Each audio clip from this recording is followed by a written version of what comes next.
2 years ago, Christopher Booz awoke in the hospital to find that his arm had been amputated. At the Central Mississippi Correctional Facility, Booz suffered a broken arm from a fall, but was allegedly denied medical treatment for a week. A sepsis infection spread, and by the time Booz received medical attention, doctors had to revive him and remove his arm. Now he's suing Mississippi's private healthcare prison medical contractor, Vital Core Health Strategies, claiming cruel and unusual punishment. Booz, a Mississippi State graduate and former bank employee, was serving a 1-year sentence for a drug court infraction when, in December 2023, he returned to his bunk after a hot shower. While climbing onto his bed, Booz slipped and fell onto the floor, landing directly on his arm. The pain was immediate, and Booz said he asked a guard to take him to the infirmary. The guard cursed him, he says, telling him to go sit back down. Left untreated for a week, Booz's arm became more and more swollen, and the infection spread. Booz said he repeatedly asked for help, but was either denied or ignored. He periodically lost consciousness, prompting other prisoners to ask guards to help him. After a week, Booz was finally taken to the prison infirmary, where nurses x-rayed his arm and sent him back to his bunk with a sling. As the swelling continued, Booz believes he would have died were it not for a routine narcotics sweep of the prison. Booz says an officer saw the state of his arm and urged prison officials to transport him to the hospital. Doctors found, quote, massive tissue and muscle damage from the bacterial infection, his attorneys wrote in a federal complaint. His arm was amputated at the shoulder. Conditions inside Mississippi's prisons have forced incarcerated people to advocate for one another, according to an ex-corrections official who spoke to Mississippi Today. Booz and his attorneys believe what happened to him is a case study in how routine injuries in prison, left untreated,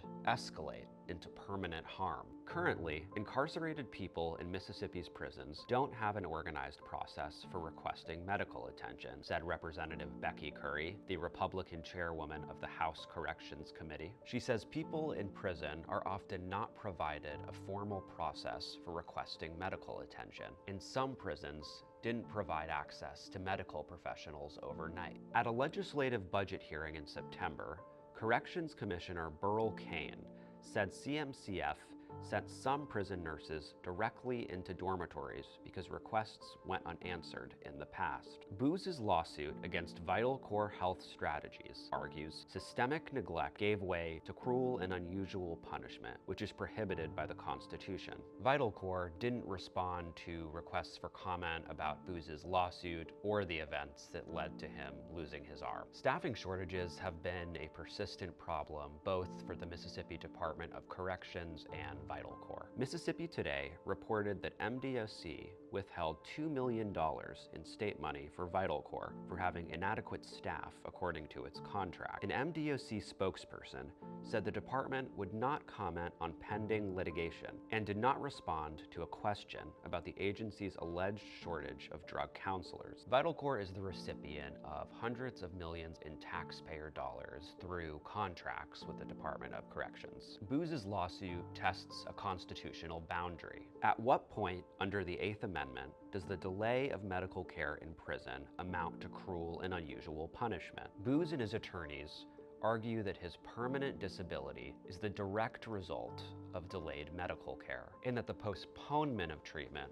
qualifies as cruel and unusual punishment. A 2024 U.S. Justice Department report accused Mississippi of violating people's constitutional rights in 4 prisons, including CMCF, where Booz was held. Booz's attorneys quoted the DOJ report, arguing the case rests on, quote, deliberate indifference, the standard for proving 8th Amendment cruel and unusual punishment. The DOJ report says deliberate indifference requires proof that prison officials were actually aware of an excessive risk to inmate health or safety and disregarded that risk. The delay of medical care, the complaint said, constituted an 8th Amendment violation manifesting deliberate indifference to Booz's medical needs. According to the same report, Corrections Commissioner Burl Cain acknowledged that Mississippi is not where it needs to be in terms of running a safe prison system. If Booz's legal argument succeeds, it would be an outlier.